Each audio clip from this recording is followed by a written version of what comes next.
Hi Sunny. Okay, so here's your past life spread. So what we're going to do is look at where you are, what you did with the majority of your time, an important day with the feelings, or the feelings here, and the relationships and the feelings, there we go, involved, and then another day with the relationships and the feelings involved, and we'll get hints of time throughout. And then over here we also have the death card and the lesson learned. Alright?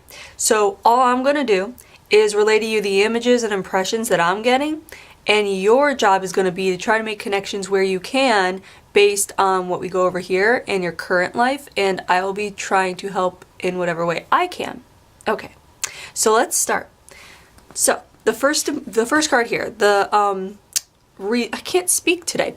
The place card, where we are. This is Asia. So when I was laying this down, what came to mind was, first of all, this feels like a male life. And in Asia, where they're kind of placing me is, first of all, we're going all the way. I feel like we're just like going. It's weird because it's like China takes up so much, but it's it feels like it's not China, but it's right, like it's almost like it's on the cusp of China or possibly even Russia. It's like where it's like a border, but it also feels like we're actually going like in and out of China, like the central big part of the Asian continent. It feels like there's a traveling of like dipping in and out of that, but it doesn't feel like that's the home base or the like origins, if that makes sense. So what this felt like was possibly like, it's like Russian. It feels like there were two things that came to mind. So it was like Russian, and then there was Mongolian. And it was weird because, you know, when I lay down the cards, sometimes I get like hits and clips of like visuals and stuff coming in, and so it's just it feels like we're looking at a very mobile life is what it is. So it could be that we're looking at all of the above kind of thing, and that there is mobility amongst them, but it feels, yeah, it just feels like we're looking at travelers mostly, and these people do travel throughout Asia, but again, it's that central, and I'm not really great at geography, so look up a map. There's this central big part which feels like China, and then there's these places right around China, and like the countries, and it feels like we're hitting up Mongolia, and we're hitting up like Russia, but not like the cities. It feels like almost like Siberia. So see how far Siberia is from China, because it feels like we're looking at like, it's more about like landscapes than cities. It's more about wilderness or like traveling the roads than being in a city, if that makes sense. Okay, so for example, some connections you could be making already.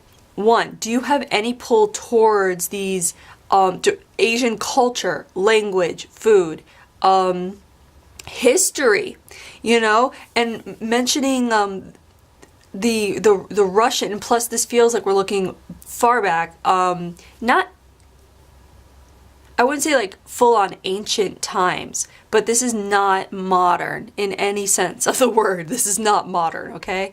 This is before electricity, like definitely, which I know isn't actually too far back in the scheme of humanity, but this is before electricity. This is like torchlight stuff. And so even that kind of thing in history, that time period before modernization, you know, some people are pulled towards the industrial age, some people are pulled towards the 20th century. If you were pulled towards more back in history and possibly these Asian countries, and it could, you know, it could be an interest in China too, because I feel like we're looking again around kind of like the borders are dipping in and out, but it's not China. Like this person we're looking at is not Chinese, but they are right around there. Okay, especially Mongolian or Russian. So if you've had a pull towards that, or the geography, or wanting to travel there, or you see pictures and you're triggered emotionally by pictures that you might see of the you know, the landscape, the mountains, the, you know, and then you find out, oh, it's right around China, or it's in the Asian continent, that would be a kind of connection you can make.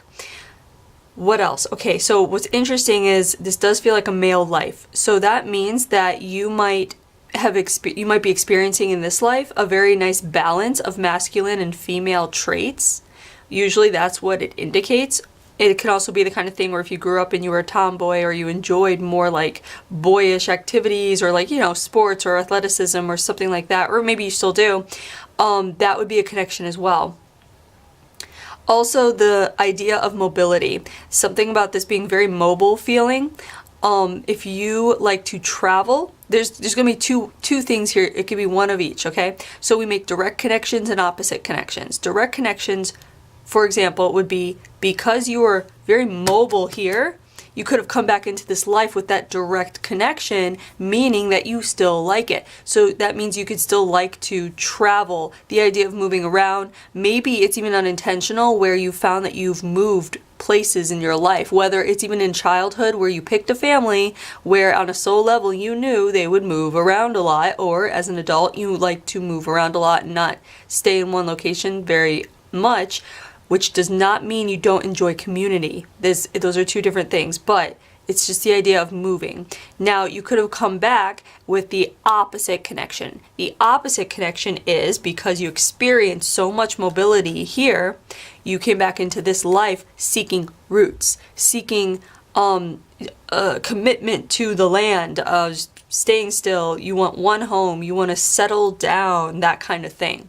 So make connections where you can, however you can, and trust the connections, okay? All right, so we're going to move on to what you did with the majority of your time. So this card here is the Hunter card and the Provider card. And it can mean so many things, honestly. I mean, it could literally, like, I can get this card for someone living in the 20th century who's just a provider, you know what I mean? Just like the breadwinner, the provider. Or it can mean a true, like, hunter with the native tribes, you know what I mean? So what this feels like is it has to do with the mobility, and it has to do with what we're looking at, because it feels like we're looking at this very strong man who is part of a unit of people. I don't want to say tribe. It's a unit of people who are, it's almost militaristic, where it's not like a, okay, it's like a band of men. There you go. It's more like Robin Hood style than working for the government, if that makes sense. But it's very like militaristic in that there's their weapon, it's like it feels like the weapon is like an extension of their body. That's what it feels like. Always traveling with the weapons. Like there's always something about being on guard. There's always something about like not so much like covering tracks, but more like being very aware of tracking and aware of surroundings and the territories they're in. Almost like there's something like, okay, we're here, this is where those other people are, we need to keep our eyes open and move through. And like, and there's also, when I was laying this down, there's this feeling of Vikingness to it. These are not Vikings, but when we think of Vikings, because they use my filter, like with my mind, it's how I can interpret it. When we think of Vikings, we think of a group of loyal men that travel together to conquer. That's what it feels like here. It feels like there's a band of men, a large group, that travel together to conquer. It's not to conquer, it doesn't feel like you want to own the land or the people, but it feels like you want to, it's to like survive. So it's kind of like for food and clothing and resources, and also there is an aspect of putting fear into people or in villages or whatever for them to kind of be subservient to you, so you don't have to continue fighting, you just show up and they know what you want, that kind of thing. So the Hunter card also, what came through when I laid this down was this feeling of this person here really enjoying the hunt, and it's actually literally the hunt. So it's not like when it comes to conquering the people, it actually is about enjoying using his weapon as part of his body to provide, like to bring in something, like hunting something that will give sustenance, if that makes sense. There's something about the aspect of enjoying seeing the work put in order to see the result come out of it. And the result is so like life sustaining. So you could be connecting to this on many, many levels. So for example, just that alone could be the kind of thing where you're someone that really likes to see the results of your work. It may be even to the point where if you might find it difficult to work on a project if you know that you won't see the results for 10 years. Like you want to see instant results, or there's like, you might enjoy instant gratification. And if that's the case, this would be coming up to show you like kind of like a message that that's no longer necessary, and to put in the time to place things in a certain, like to what's it called? Put things in place now, so you can reap the rewards later. And also that would be a lesson in patience. So if you've been hearing or have heard in this life that you need to be a little bit more patient, that's what it would be speaking to as well, okay? This can also speak to a couple of things too. So this person was part of a group of people that would conquer and basically take or steal or whatever it was. So in this current life, you could be triggered by people who, like when you hear about people being robbed or being stolen from or thievery, anything like that, it can trigger you on an emotional level and you don't know why. That's the kind of connection you can make. It can also mean you came back in this life to be somebody who is complete opposite to that.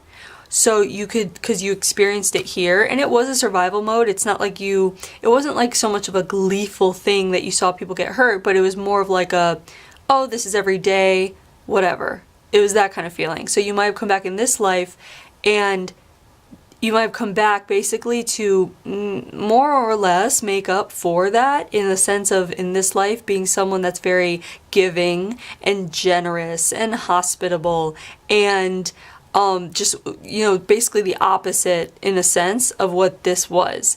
Even though this person doesn't feel like they're a bad person, they were just brought up in certain circumstances and they're just kind of in those circumstances. So it's not like they have a bad heart. It's just that the things that they do with their fellow men, it's a product of the times. So you might have come back into this life and you might have found that you're someone that doesn't like to be a product of their times, or you don't like when people show their colors like that, like where you find people that really refuse to change their behavior or their thought process just because that's how it's been for them for so long. That might bother you. You might be like, why can't you change? Like there's new evidence that shows that maybe it's better if you do this or think this way or whatever. And they'll say, no, it's just, this is how I am, this is how I grew up, this is how it was in my time. That might bother you a lot if you come across people like that. Also, as far as for yourself as well, you might be someone that's always seeking to improve yourself, always seeking to, you might be someone that's constantly self-assessing yourself to make sure that you don't fall into back into old patterns or bad habits or just things from your past that you noticed about yourself that you want to improve. You might be someone that takes assessment, makes sure it doesn't happen again. So basically what I'm saying is being very self-aware, whereas this person really couldn't be self-aware in that sense because it was more about survival and getting the job done.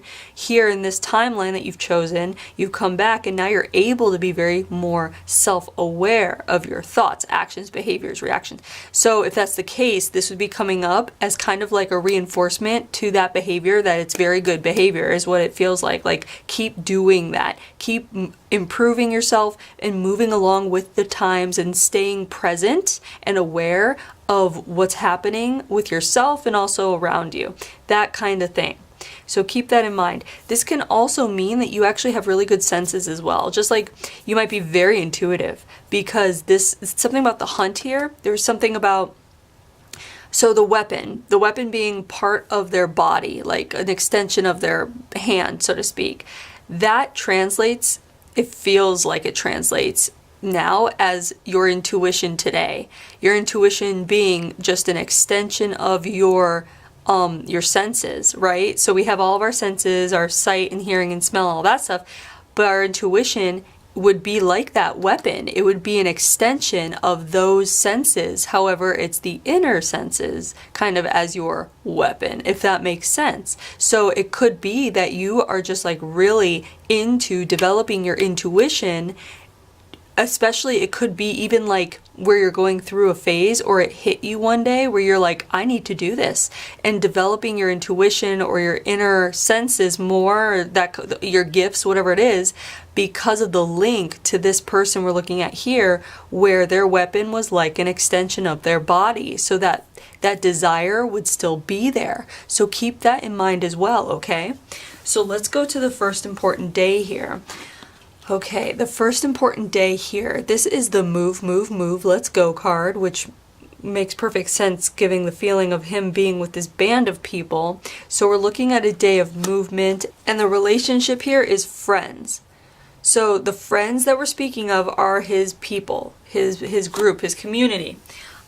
Actually, speaking of community, this could also mean, even if you do move around a lot, if that's your thing, whether you move around a lot or you're someone that came back wanting to settle down, root down in one kind of place, this community feel here would also likely translate into your current life of wanting to find a community. And it could be a couple of things. It could be, one, you have found your community. It's very important to you. You love to be aware of all the things happening in your community.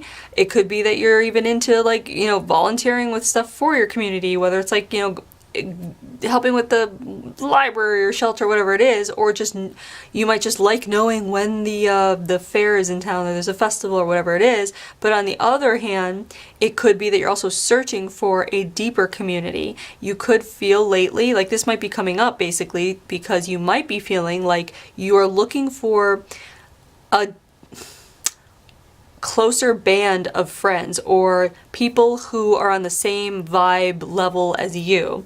Like this person traveled around with these people who they were all on the same wavelength. They had the same intentions and the same goals and the same understandings and upbringing. You might be looking for someone or people, a group that speak your language, that really get you. It could be you've already found them and that's great.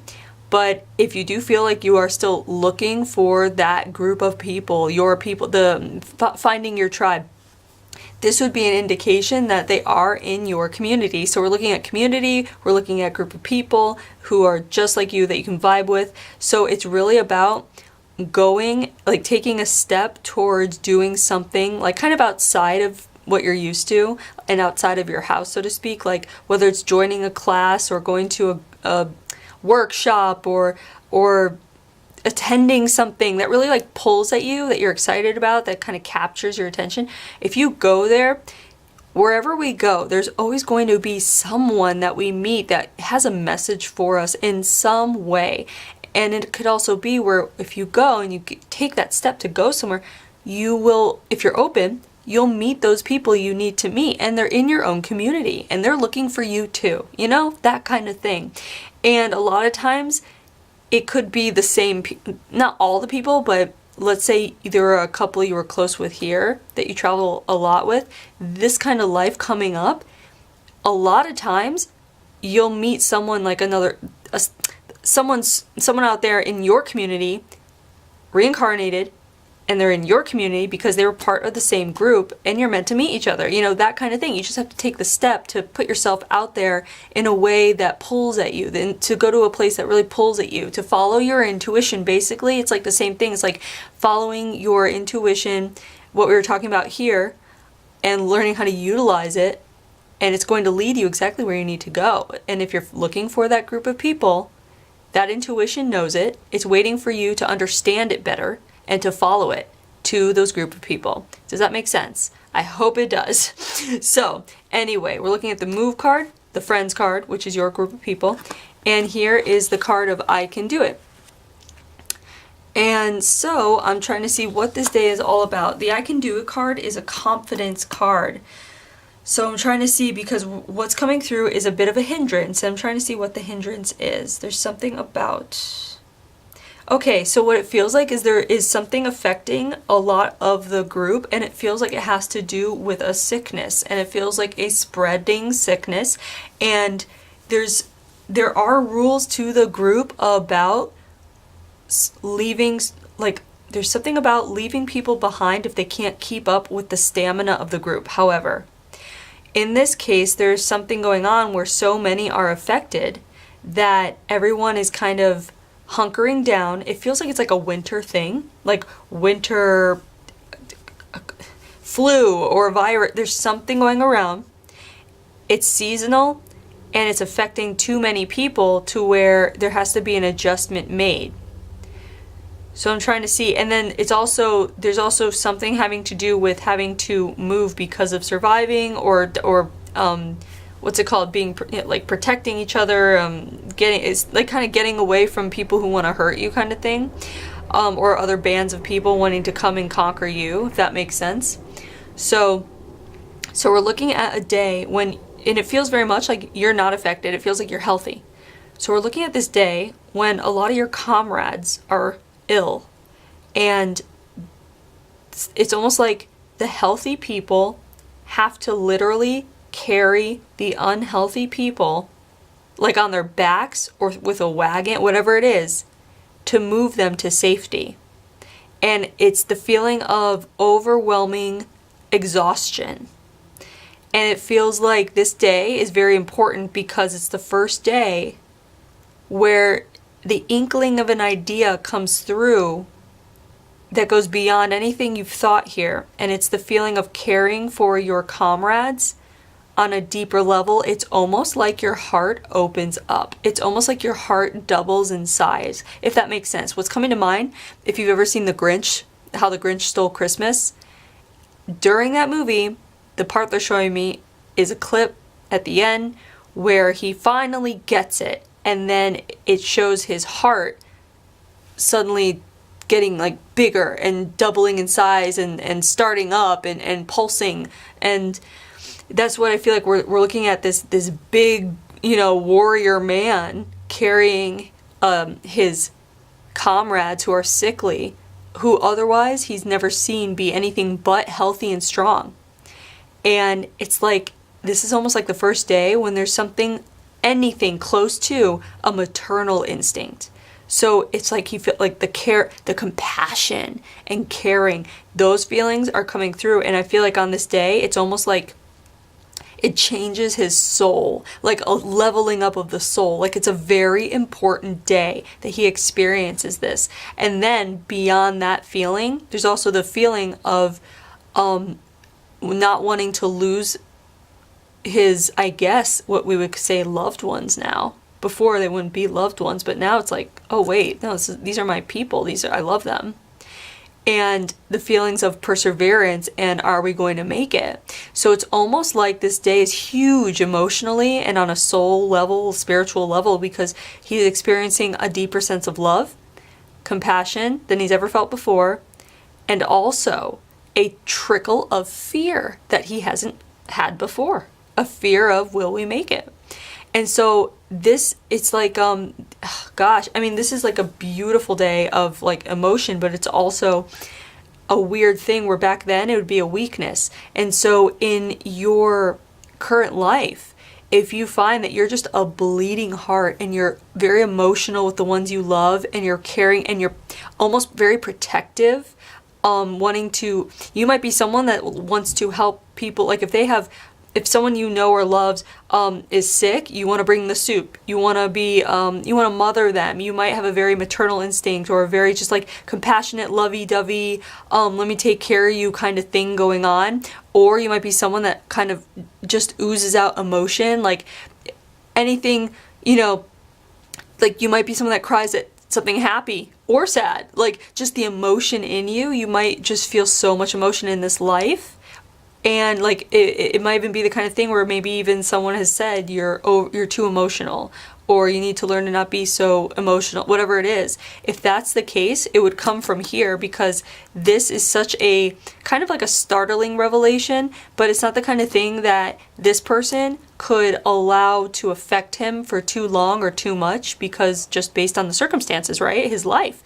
So it would be that it would transfer over to your current life. We would be seeing this to show you or explain to you why you might be that way, because in your current life during this time, this timeline that we're living in, this little blip of history, we're allowed to be emotional without any repercussions. We're allowed to be loving and caring and compassionate and protective, and we're allowed to be to express it, is what it is. We're allowed to express ourselves however we want in this lifetime without repercussions of getting killed or being really like shamed overly much, or like basically in this time period it was like you needed, like, they couldn't do this, they didn't have the luxury, put it that way.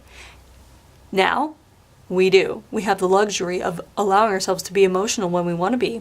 So I feel like if that speaks to you, just know that that is just a message to be yourself. If you want to be over emotional about things, let me actually re-say that. If you want to be emotional about things, go for it. You're not being over emotional. You're just allowing yourself kind of the release that this person didn't have. They had the aha moment of it, but they couldn't have the release. You think this big old man's crying? No. So in this life, again, and it might be specifically if you're a crier, if you cry when you're too happy, too sad, if you're just moved, in movies, if something just moves you, if someone gives you a card, like a thank you card and you cry, like, it's okay. So basically this is just kind of like a message that, hey, it's okay. No matter what people have told you or what you think of yourself when you get over emotional or whatever, allow yourself to feel the emotions and ride the emotions, It's like your release. This lifetime is giving you a permission to allow that release. So keep that in mind if that speaks to you. And keep making connections where you can, okay? All right, so next important day here.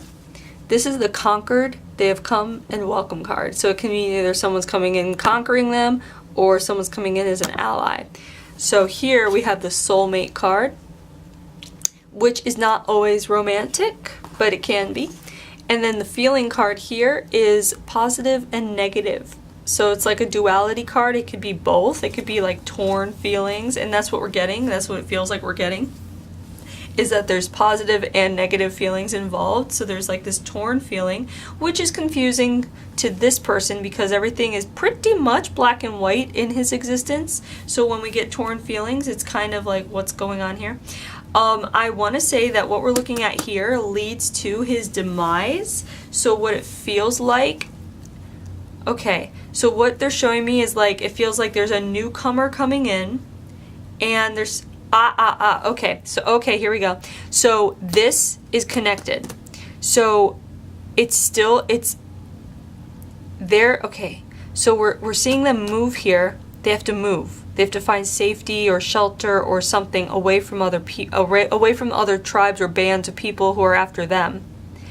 And they get, it's like so they go somewhere, and then they come across, or people approach them, and they say something like, come with us, you'll be safe, you can nurse the sick people with us, our village is safe, come with us. That's what it's feeling like. Like there's almost like an ambassador comes out to them, and they're like, we see your friends are sick, come with us, come with us. So this Soulmate card comes in, because also this feels very much like a savior. It feels like, oh, we're saved, oh, thank God. It feels like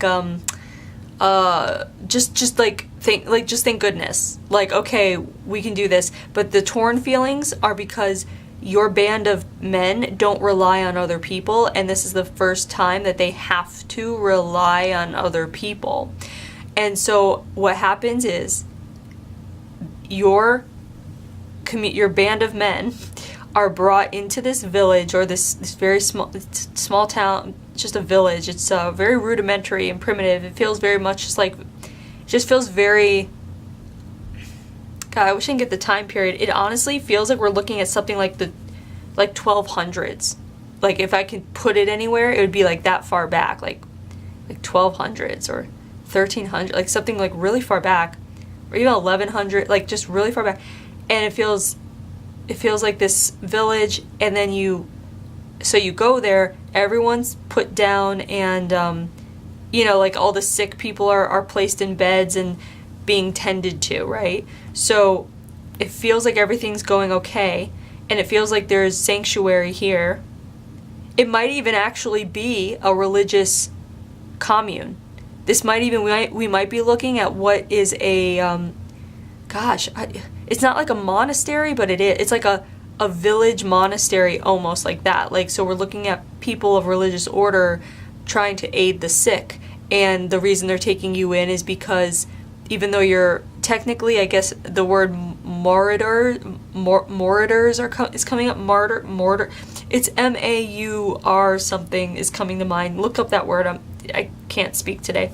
But it basically, so you're a band, they know that you're dangerous, I guess, but they also see that you need help. So they take you in.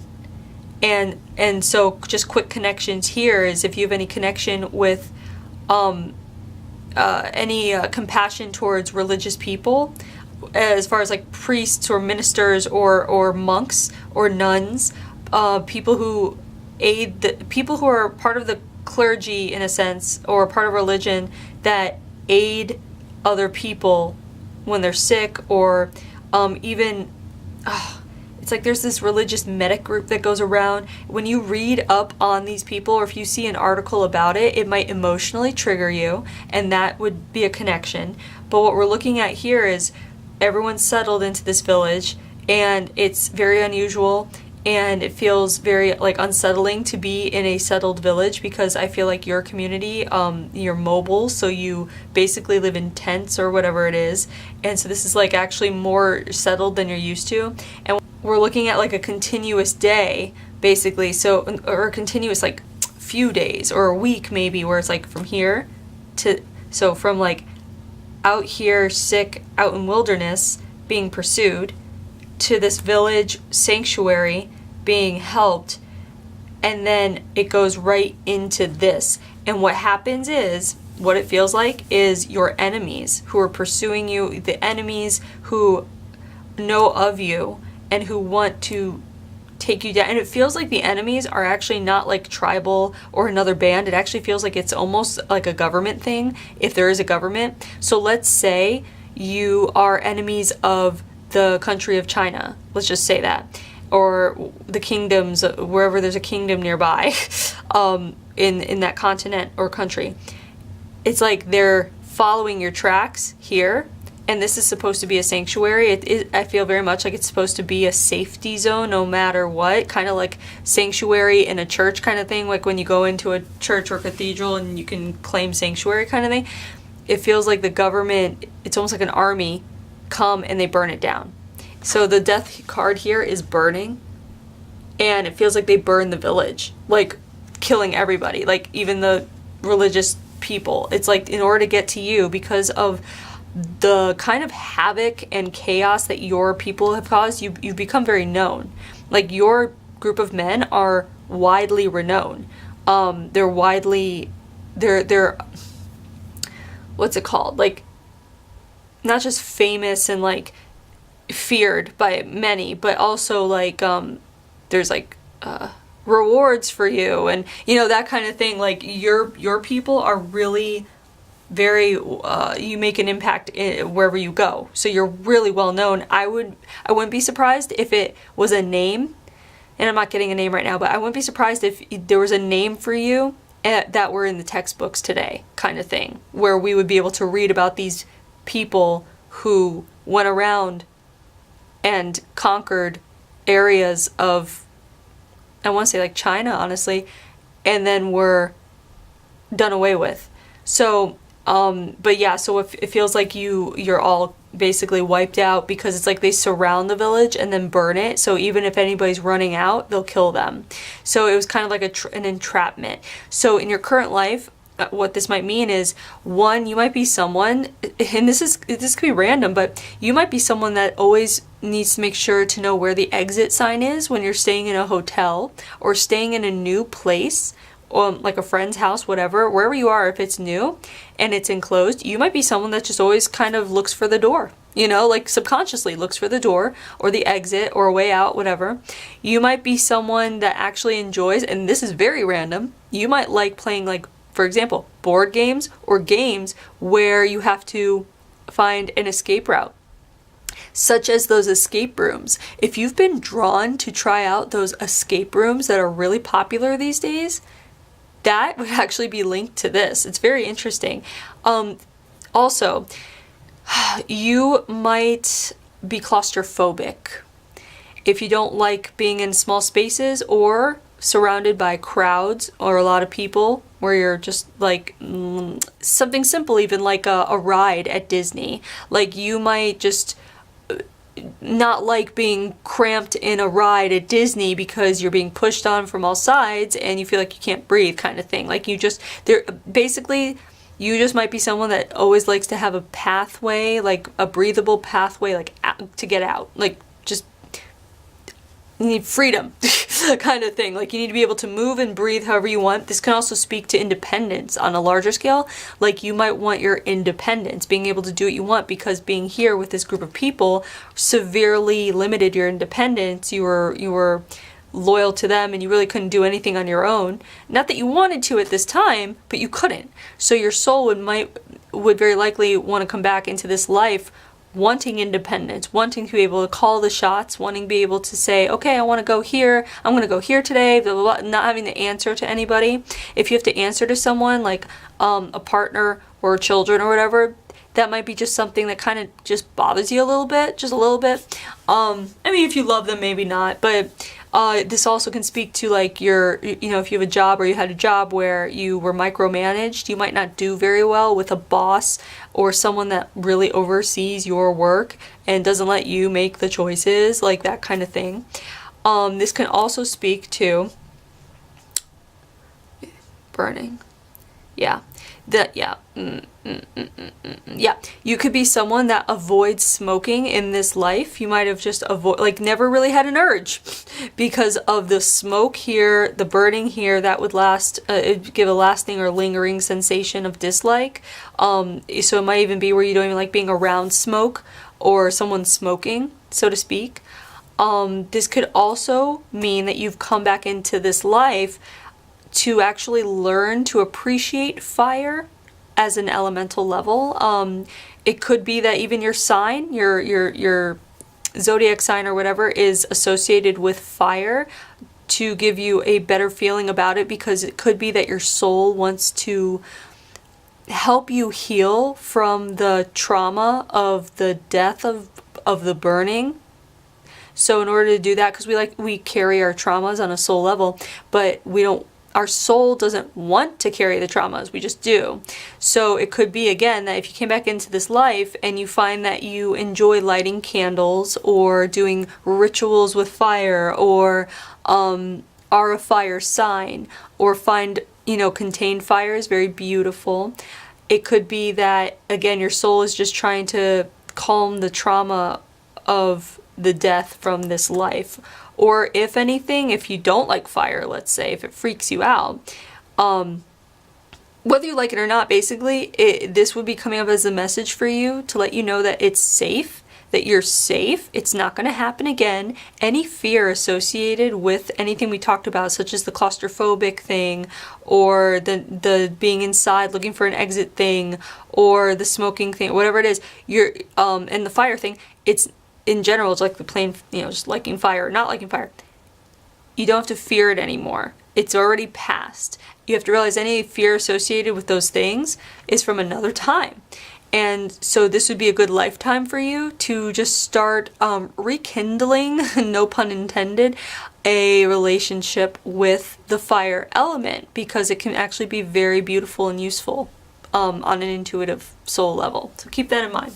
So here we're looking at the lesson card, and this lesson is self-love. So what's really interesting about this lesson for this particular lifetime we're looking at is that we are looking at someone who's part of a group of people where it's really not about self at all. It's not about the individual. It's about everyone else. And so this self-love card really is actually speaking to you in your current life, because it's very important that now in your current life you do show yourself independent self-love, care for yourself. It's not selfish. Back here in this life it would have been selfish because everyone relied on everyone.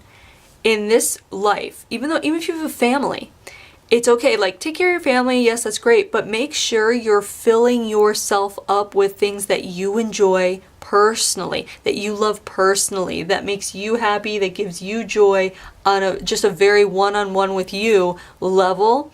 And it's always, yeah, of course, I mean, if you love someone, you want to make them happy and and that's fine. But this card is really just a reminder that you are in this life for a particular reason, and it is to heal. One of the reasons is to heal from other things that have happened. And in order to do that, it's time to do things for yourself, because this life, I mean, you died because of other people and you lived by other people's rules, and the only way you thought you'd be helped is because of other people. Just all this reliance on other people, even though you were very much part of other people relying on you kind of thing, it was all linked together. This is about you. So whatever makes you happy, you need to do it. If you're thinking of starting a project, writing a book, taking a class, building your spiritual gifts, which takes time and takes independent time, like going off and meditating, or going to classes that will help with whatever, but you have to say no to other people in order to give yourself some things. That's okay. You just have to allow like yourself to show yourself that kind of like compassion and that love and that time, and give to yourself. That's what this is about. This is about giving to yourself, because we're looking at this man here, this person, this other aspect of you that really didn't even know the concept of self. And so, with that said, you have incarnated now in this timeline in order to do things for yourself, to give to yourself. It's like, it's time. Like, you chose that. You chose this life in order to do this based on what you've been through before. So it's like, give yourself that gift at least, by honoring your choices in that way. So keep making connections wherever you can. There's your past life. I hope you enjoyed it. I hope you were able to make some connections. And thanks for letting me read you.